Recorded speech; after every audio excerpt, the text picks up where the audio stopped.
Another massive week of competition coming up here at the Winter Equestrian Festival. We're going to be reviewing what was a stunning week with the world's very best in action here in Wellington. That is no exaggeration.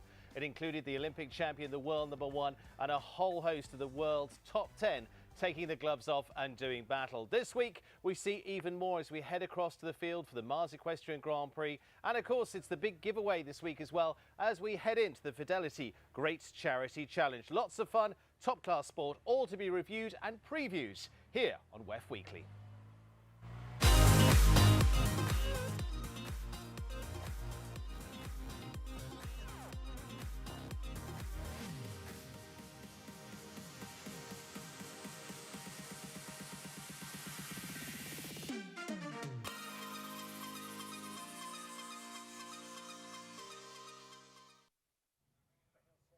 Hello and welcome to another big week. It is the Mars Equestrian Week, our official sponsor here at the Winter Equestrian Festival. Thanks to Mars Equestrian and looking forward to their Grand Prix here on Saturday of this week, but supported throughout the season as well.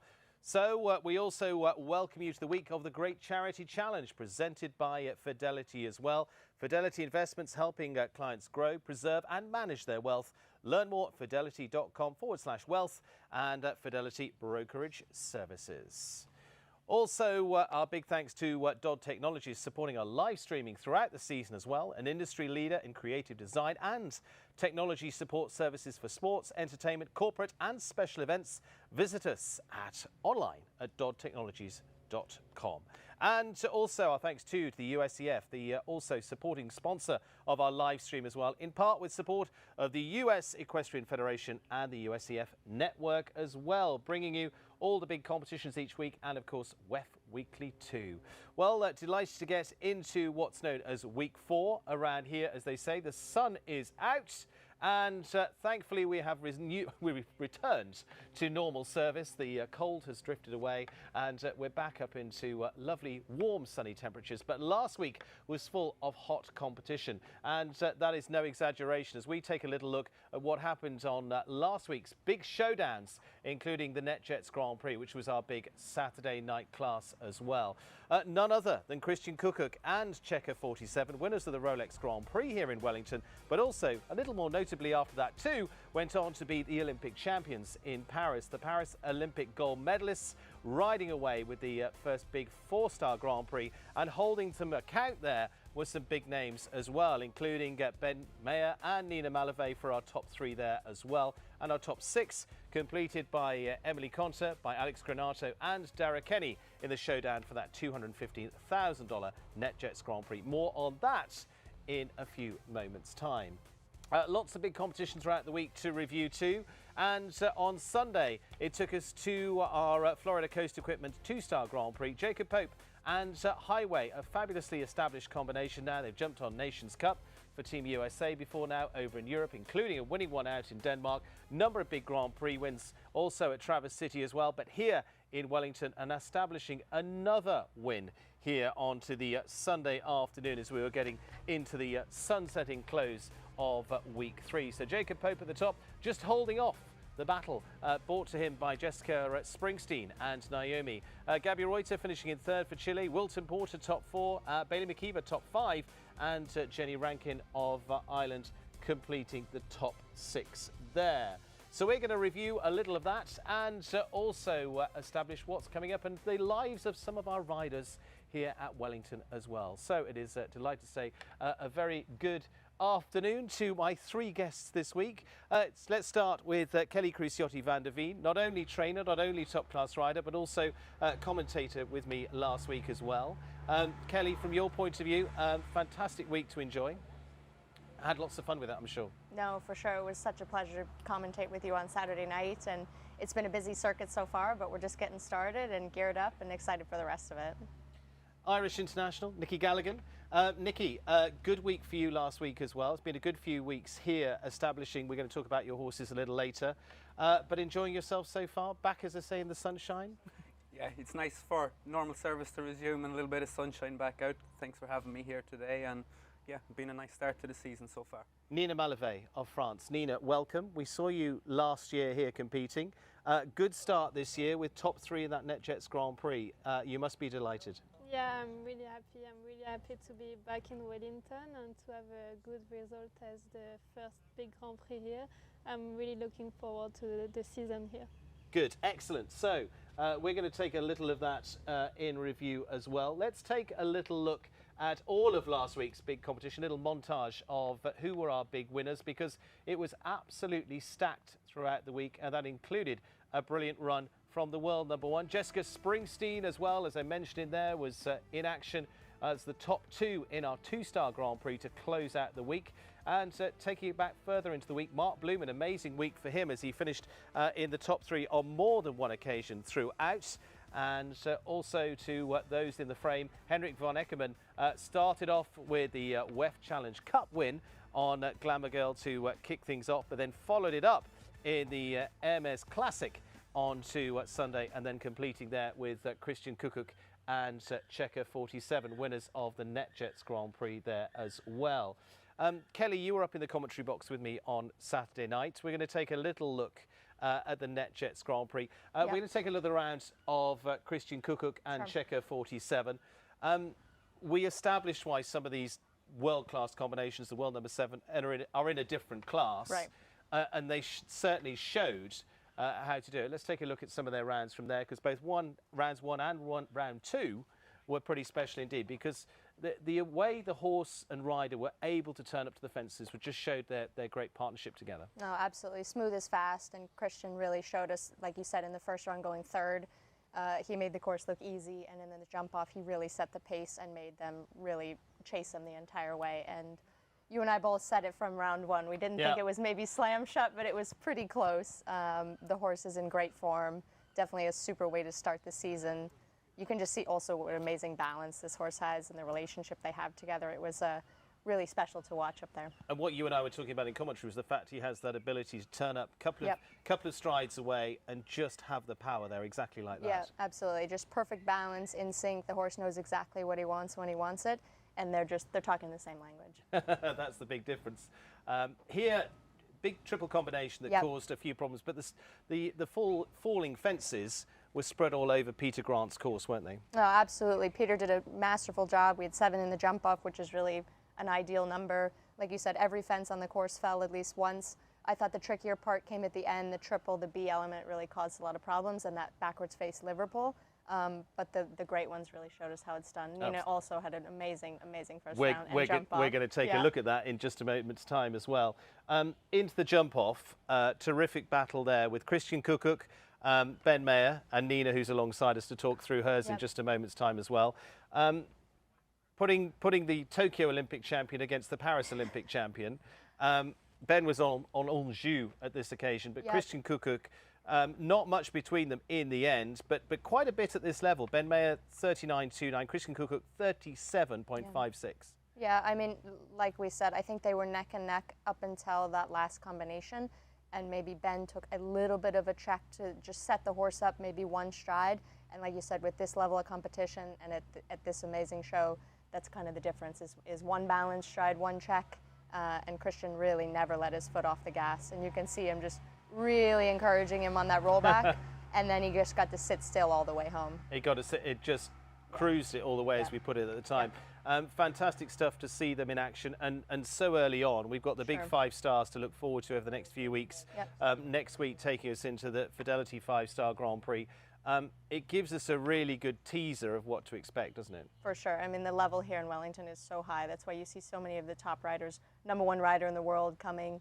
So many top riders consistently throughout the year want to be here in Wellington because the level is the best in the world. So yeah, it's going to be an exciting circuit. Nicky, your thoughts on Saturday night from that point of view? I thought it was an incredible night of sport, and for me personally, it's nice to be finally part of that level and being able to test myself against some of the best riders in the world that we admire and watch all the time.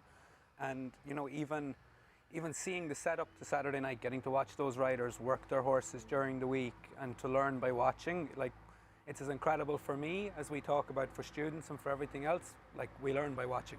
It's interesting. Each week we've sort of been doing WEF Weekly and talking to different guests, and I think that's come up every week so far, is come here and watch. And you can watch people like Nina. Nina Mallevaey, very warm welcome to you. Nina, fantastic start to the season. You won the U25 Grand Prix on the grass the other day. You were top 3 in the Grand Prix there with Dynasty for the Rain family as well. WEF again has been a good opportunity for you. Yeah, I'm really happy to be here again, as I said. I think it's really true. Like, I've been here for 3 years and I've been watching all the top rider, and I think it helped me also to get here. I'm also really grateful to have such amazing horses that helped me a lot too. Dynasty and Clementine were amazing last week, and I hope I'm gonna be able to have more results like that here. We're going to take a little look at your round, but in terms of team behind you, Mark and Tara Rain from that point of view, Nick Skelton and Laura Kraut in your corner as well, that's not bad. No, that's amazing. I'm really happy to have them around me. Let's take a look at this. Nina, just talk me through how this felt for you. I went just after Christian, so I was able to, we warmed up the same time as him, so I was able to be at the in-gate when he was doing his jump off. So I kind of was lucky to have him just in front of me and again, like, just watch and try to learn. I was not as fast as him for sure, but I think it's getting better. Dinah was for sure faster than other jump off that I did with her, so I'm really happy with that. I think I should have maybe have one less try from number 2 to 3 in the jump off, and then one less try after the combination. I think I could have maybe be second if I would have do that. But I'm still really happy. She jumped amazing. She always wants to do everything really well. And yeah, I'm grateful to have her by my side. For you, Dynasty, we're talking about there. What's her personality like? Because she's been to some big competitions so far already. She's a princess. She's lovely. She also like when we leave her alone sometimes. No, she's amazing. When she's in her style, she doesn't really like us to come all the time. She likes us to give her food, carrots, everything, and then when we ride her, she just give it all on the flat, on the jump, on the ring, or outside. Like, she's always happy. She always wants to do well. She always wants to please the rider. She's really having fun, I think, doing that. So yeah, it's make it special for me. That's the key from that point of view, because it was a big year last year as well. You jumped on the teams and in the Nations Cup at Hickstead. You were top 3 in the Monaco Grand Prix as well. And you're still at what age right now? I just turned 25 in just January. Turned 25. Yeah. Excellent. And you won the U25 Grand Prix already this season. So that's my last year, so I'm enjoying it also. Starting by winning is always enjoyable from that point of view. Nicky, we're going to take a look at Ben Mayer's round in here as well and get a little of your thoughts on this one, because again, we're starting with what's a top Grand Prix here with the NetJets Grand Prix, and we've got the Paris Olympic champion against the Tokyo Olympic champion, Ben on Anjou, and you were talking about watching. What do you watch out of this round? I think the unison and the symmetry that Ben and Anjou work in together is really quite something special to watch. The balance, the way that he glides across the ground, how light and athletic the horse is. If anything, you could say Anjou maybe jumped too well in the jump off and maybe a little bit too much time in the air. And then, like Kelli said a second ago, on the way to the double in the jump off, he ended up fading out probably a little bit more to the right side than he wanted. And then that just broke the rhythm a little bit. And then I think slowed him down and one extra step to the last fence than Christian. But I think to watch an athlete in Anjou like that and to watch Ben work it's quite incredible. It's easy to win Grand Prix with hindsight, isn't it? Always. We've all got the plan after. Yeah. This is what we should have done. Kelli, we got to watch that group coming through. What did you make of that final showdown of the 3? Oh, it was really, really special. Like Nicky was saying, you know, anytime you can see these riders up close and personal, whether it's the warm-up or in the show ring, you learn. And it's just such a high level of sport here. It really inspires you and it makes you get up the next day, at least for me, and I know Nicky and Nina the same. It really motivates you, you know, as a young rider to go out there and push yourself to be the best. You're surrounded by so many role models that you get to see. and you want to be in that fight one day. So that is definitely inspiring. Because you have had a lot of success early in your career as Yes. well. You came through all of the established equitations, the medals and everything else well, but straight into the big classes too, and winning in the Grand Prix. Yep. Is it hard when you got a lot early on? I think it's hard, but also it's a privilege, right? Pressure's a privilege. To be in that ring is a true privilege in the sense of not everybody gets to do it, and I do take that very seriously. So when you have the opportunity, when you have the horses, I try to push myself 110% to make it count. And I think when you've had success at an early age, and then you get a bit older, you realize, wow, like that really is special, that you have those horses to jump at that level, to compete against the best rider in the world, or be even on Saturday night getting to compete. It's really special. So I think perspective is everything, and it just motivates me even more. Motivates it. Nicky, motivated every day, I'm sure. I mean, we've talked some fabulous mares. You've got a fabulous mare right now as well. Yeah, for sure. I'm very lucky to have a fighter and a horse that really wants to go to work in the ring with me, and shows her, I think it shows her character and expression when you watch her. You don't need to know her well to know that she enjoys what she does and she tries hard, and you know, maybe she's not the most orthodox in her way of going, but I think that connection and that bond is pretty exciting and pretty special to work with every day. Absolutely. Let's talk of excitement. Let's take a little look at one of the other classes that was featured last week as well. Another battle of the best, as it was Sunday with the Hermes Classic. And we had some familiar names. Henrik von Eckermann, Mark Blumen and Ben Mayer in the showdown here. And Mark Blumen, I think, thinking they were going to get things done and dusted here. Henrik von Eckermann twice this week came along as the last man in there. He did similar in the WEF Challenge Cup and showed them all why he was #1. From your point, Nicky, Mark Blumen, great, exciting rider to watch. So I'm a very passionate person also, and like Yeah. to show how I'm feeling, and I really enjoy competing with and watching Marky compete, because you know that he's going to do everything possible to get clear and into that jump off, and then when he's in there, he's never riding for second place.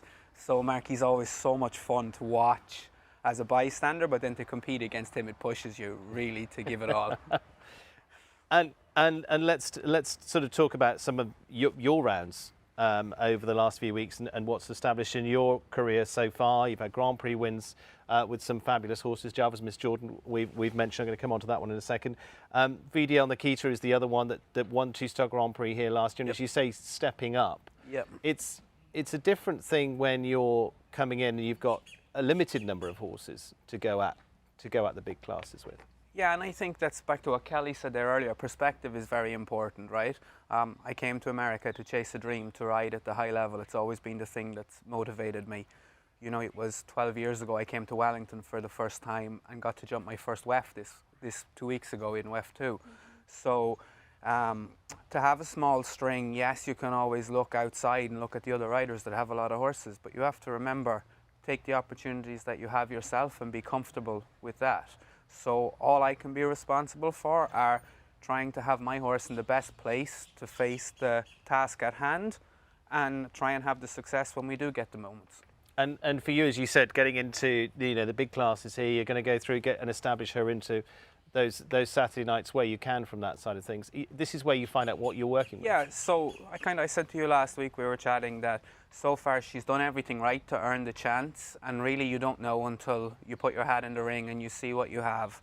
And Saturday night I was absolutely thrilled. I actually thought I could have ridden a little bit better in 2 places, but with how my horse handled the atmosphere and how she handled some of the tests that Peter built, she wouldn't typically be a horse best suited to Peter, because he builds usually for quite a bit of scope. Yeah. And she's maybe a little bit more for finesse, and the half strides suit me because I can add.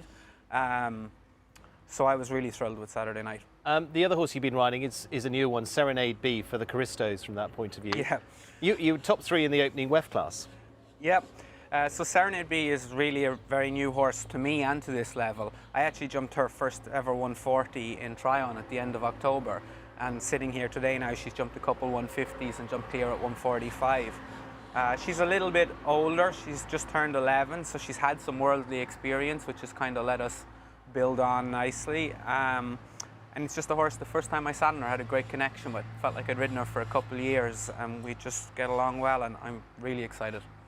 Kelly, you're nodding. Are you in the mare camp? Of course. course. If you have a good mare, there's nothing that beats them. They just try their little heart out for you. And I think my comment when I watched Nikita on Saturday, I was like, she has so much heart. She wants to do the job so much. Yeah, it's funny, she was one that we kind of bought as a project, so everything that we have with her is kind of a bonus at this stage. And when we got her first, she didn't have such a big character. She's really grown into herself, and like, she's a complete diva in the barn. She's very quick to let you know what she thinks about things, positive and negative. So it was really interesting actually to work with her, and over about 10 to 12 months, see the character really blossom and come out in her. And you know, rather than be in the back of her stall and a little bit quiet, she became quite demanding, and she almost grew in self-belief. And then there was this moment where she was like, I am a good horse. And then all of a sudden it was like she went in the ring and she fought more and more, and it was really cool to feel that change and to see that happen. Sounds like you went through the teenage years. Yeah. But we learn every day with them, don't we? That's kind of why we spend the time in the barn with them and get to know their characters, and each one is a little bit different and has quirks that they enjoy. So anything that we have in our barn, for example, there's no one program. We just try and learn from the horses and do it to bring out their strengths the best we can every day. Nina, you mentioned you've got a fantastic string of horses around you right now. We watched you jump Nicky van der Bisschop a little bit earlier on as well.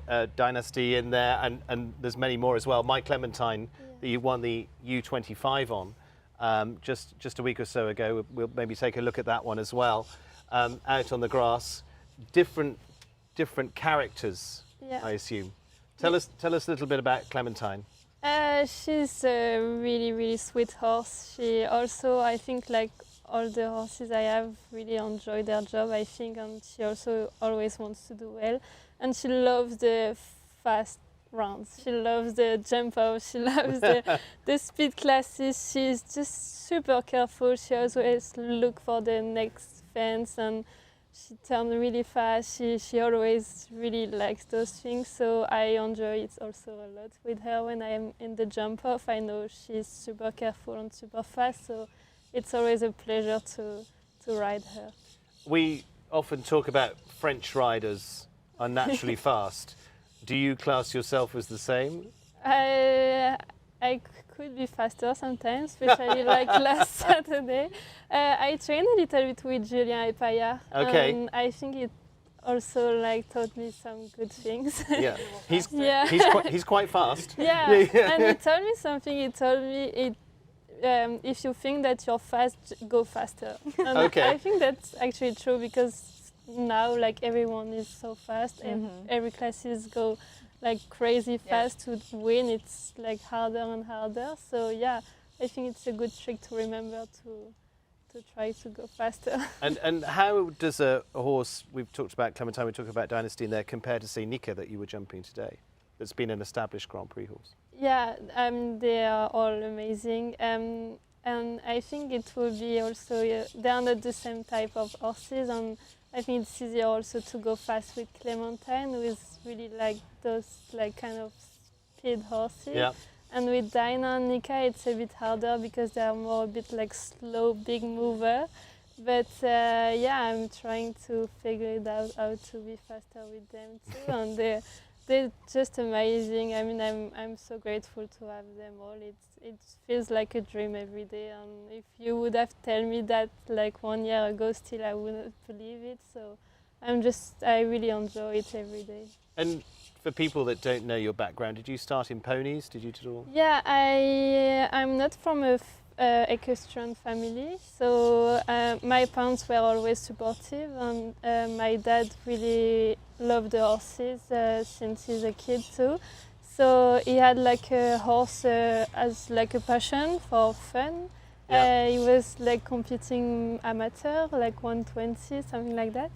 So it's him who put me on a pony, and I started like that, and he was always behind me, like trying to teach me how to ride and things like that, and I loved it. I did all the ponies, junior, young riders when I was at my dad's. I had some horses from other people, or some ponies that were stopping that I would take and try to make it good. So I think I really learned a lot with that. And when I was 18, I left. I did all my school. That was also something important for my parents. And then I left to ride for the Sadran family in south of France, Yes. and for 3 years. And that's, I think, helped me to grow also. It was my first job. I rode a lot of different horses. And then I went to Torre Pines and I met Mark and Tara Rain, and they've been amazing with me. They really, I think, trust me, and they give me incredible opportunities, and I'm just so grateful for them. Well, you're delivering on them, which is great. Nicky, does some of that sound familiar in terms of coming through in the background? Yeah, I grew up in an equestrian family, but not a competition family. So we ponies in the leisure market at home in Ireland, a small riding school where my mum would teach the local community how to ride, group lessons and things like that. Would have grown up breaking and educating young horses and just selling them on. So it was a little bit older in life when I got into the competition, like 18, 19 before I started that, and did a few years at home, and then came here, like I said, 12 years ago through Barry O'Connor. My first job was with Emil Spadone in New Jersey, and then I got sent down here to Wellington to Dara Kenny and Mavis Spencer for the first time to see it, and was Dara's exercise rider. And got bitten by the bug and addicted to it. It's been pretty good. Yeah, it's been pretty good. We're very lucky to do what we do every day. Kelly, we were talking about going back to a little bit of speed there. Yep. Of France, but I think what showed us as well with Christian on Saturday night is not only do you need the speed, but you've got to have that athleticism is exactly as he would do. Yep. He'd turn up so tight to a fence and just have it absolutely ready to go. Yeah, no, I think we had this conversation on Saturday night. It wasn't just that he's fast, he has so much control. Nothing is by accident. He doesn't just turn up to the fence and there's a magic perfect distance there. Everything is planned out, everything is methodically ridden. He rode every stride, and I think that goes back to the flat work, the work that he does at home. Nobody walks into Saturday night and their horse is just perfectly broke, and it just all happens so beautifully. So there's a lot of work behind the scenes that we don't see, that I think all three of us know how much work it takes to get that result that he had on Saturday. It certainly does. And as I say, not only we're concentrating on Christian, but we've slipped past Henrik von Eckermann, who won 2 big classes last week, not only the MS Classic on Sunday, but also won the Adequan WEF Challenge Cup as well, up against one Kent Farrington, while we're talking speed as well. So we're going to take a little look at that as well, because they were up against each other, which was great to see. And Kelly, from this point of view, I mean, they were neck and neck. If I tell you the final times were Henrik von Eckermann 36.13 and Kent Farrington with Myla 36.18. Wow. So we're talking 500ths of a second between the two. So I'm not expecting anyone here to pick between these two. Yeah. But I think what it establishes is how hard it is here. Absolutely. And how strong the competition is here this season. Yeah, no win. Anytime you can win an international class at WEF, it's a big deal. I mean, it's hard fought. There's a lot of riders here. I'd say every rider wants to win a class like that. And you can see from this jump off, they're like mirror images. Maybe one horse had a longer whisker or something. I don't know. Yeah. But both are beautifully executed, beautifully ridden. And it just goes back to being here in person, seeing that jump off. That gives you some goosebumps and definitely some motivation for the next day. And for Kent Farrington and Mark Bloom, and I'm sure they thought they got it done. And then Henrik just comes along and goes, okay. I mean, he's spent, 30 months as world #1 now. It's unbelievable. But to have that showdown on a 4-star Grand Prix between the Olympic champion on his Olympic horse and Ben Mayer and Henrik von Eckermann. And actually, we should mention that Henrik was jumping King Edward on Saturday night as well. Had a couple down this time. But, they're just coming back into their feet of how they want to play things right now. So that's going to be really interesting to see through the season. Yeah, it's going to be exciting. I think Nina put it perfectly. Like, I feel like WEF is the place that when you come out of the ring and think, I couldn't have been faster, be careful, because somebody goes in and is faster, and then it's really upsetting. So it's the same as when we're sitting in the commentary box where people go, "Oh, it's done and dusted." It's like, no, no, it's probably not. Exactly. It's probably not. It's probably not. I have a few questions for you that have been sent in. Let's start with some easy ones to throw to each of you. What age were you when you started riding? Do you remember how young you were? I think the first time my dad put me on a pony was around 4 years old. Okay. Yeah, and I started the competition at 10. Okay. So you've had 21 years practice now. Yeah. Nicky? I'm pretty sure I was born on a pony, Yeah. to be Yeah. honest with you, from earliest memories. Yeah, that's great to see all the lead lines here each week Exactly. as well. Plop them on, Yep. off you go. Kelly? Yeah, very early. I was very fortunate that my mother growing up had a successful training business, still does. We run it together. But yeah, I won the lead line in Albuquerque as a 3-year-old. So it's a big deal. The most prestigious Big result. deal, big deal. I got a trophy. Do you subscribe to the whole discussion about, being top in a sport, 1,000 hours of competition before the age of 12 or whatever it is pushing you to be at the top, or helps you be at the top? I think it certainly helps. I think the more time you're in the saddle, the better you get. I think the sport is a little bit a law of numbers. It's not the only thing that matters, but anytime you can work on your craft as many hours as possible, I think you sharpen your skills, you get better, you get more educated, and that saddle time is really, really important, especially in the bigger classes, to be in there and not just going around for schooling, to be in that pressure situation of pushing yourself. That's also really important. So I would definitely say it helps to start at a young age. Nicky, let's bring one to you. And actually, somebody asking a horse that you've become well known for as well and been a Grand Prix winner for you, Java's Miss Jordan, from that point of view. Fabulous as she is. Where is she? She's back home in Ireland at the moment. Last July we made the decision to retire her from the sport. Very hard decision. Her heart still wanted it, her head still wanted it, but the body just wasn't as quick to recover as it once was. And so she's at home now with a friend of mine, Greg Broderick, in his breeding program, and we're going to try and get some babies from her next spring. This spring. This spring. This spring, And, yeah. and you were telling me a nice story about her and the Serenade. Yeah, yes, so Serenade that I have with the Caristos are good friends of mine, and the day that I went to JFK to drop Jordan home, to fly home, on the way back stuck in New York traffic, and Heather's husband Jesse called me and was like, I have this horse that you need to sit on.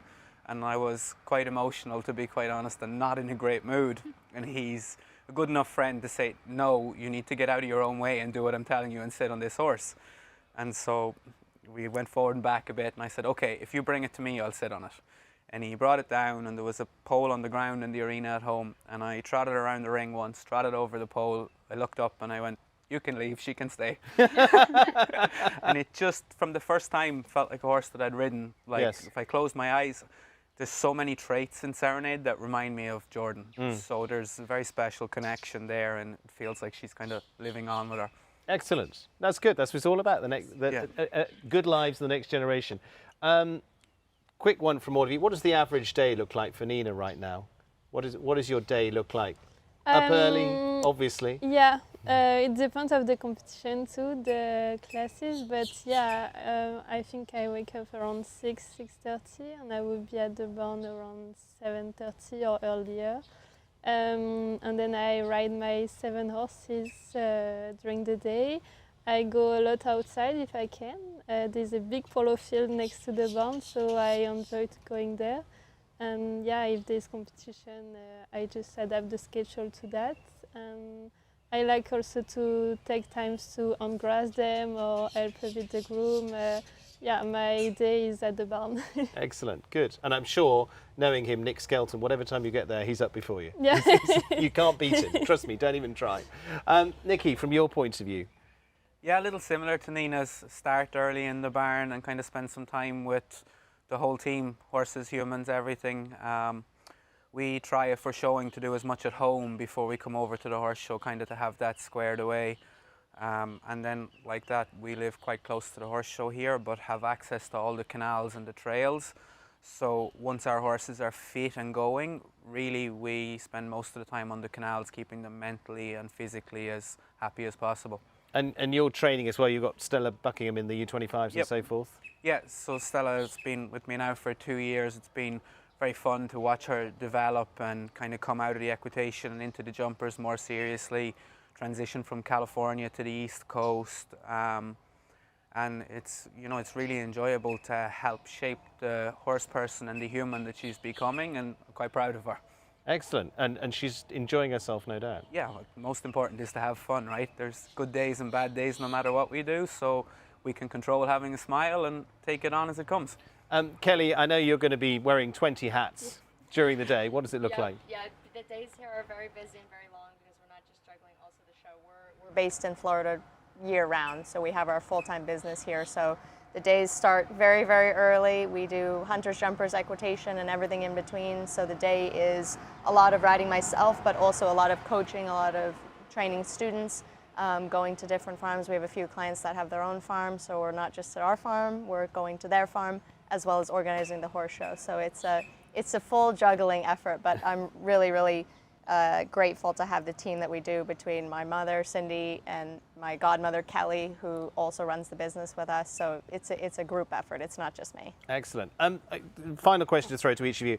What do you count as your best success so far? And we were talking about this before, and it doesn't have to be your biggest win. Yeah. What do you count as I your was best? actually reflecting on that because that's such a great question.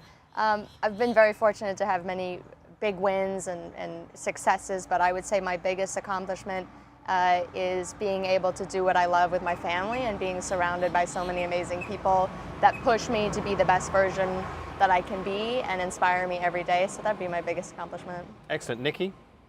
Yes, same. That was a very thought-provoking question. It's always hard when you're following. Yeah.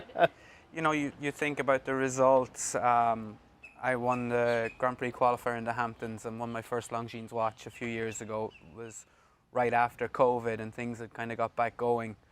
My parents were there and my dad had COVID, so that's a moment that sticks out with me as something very special. I can't believe your big one isn't that you're one of the top 10 hottest horsemen on the show. Was it Plaid Horse that did that? Yeah, one of the. I have no idea what you're talking about. Google it. Copy after. Google it. The Google it. copies are That's what I'm behind. telling you. Yeah. Google it. Nina, from your point of view, biggest. I would say the same. I mean, there's so many people behind us. I think to make them proud, it's the biggest accomplishment. My parents did so many things to me, for me, sorry, and all the people around me today do so many things. The ones that you don't see, like all the staff also. For sure, the Reigns family. I mean, just to make them proud, I think it's a big accomplishment. Well, you did an amazing job. Thank you to all three of you. Let's give a little bit of a wrap-up of what's coming up this week as well, because we are into the Mars Equestrian Week here as well. Week 4, as we call it, but I think that's the 5th week of competition. However it works. Let's take a look. We've got lots coming up with the Adequan WEF Challenge Cup out on the grass as well, because it's a field week. In fact, I say it's a field week. It's a little bit of a lie. We've got everything going on in every arena this week. I think it's 15 arenas on the go at every point. So Challenge Cup, we've got Hunter Derby as well, $25,000 Hunter Derby. And that is going to be on Friday. Not only is that on Friday, over in the stadium over at Dressage, where they're normally jumping dressage. In that arena too, we have the U25 team event as well. Of course, sponsored by Brain Juice as well. So that's their little toe tip into Nations Cup competition. Saturday sees the 4-star Mars Equestrian Grand Prix on the grass. That's during the day. So that's a daytime competition. Saturday night takes us on to the Great Charity Challenge. So time to don whatever your outfit is for this year. We'll give you more of that on the night. Looking forward to that. Sunday takes us back onto the grass for the MS 150 Classic.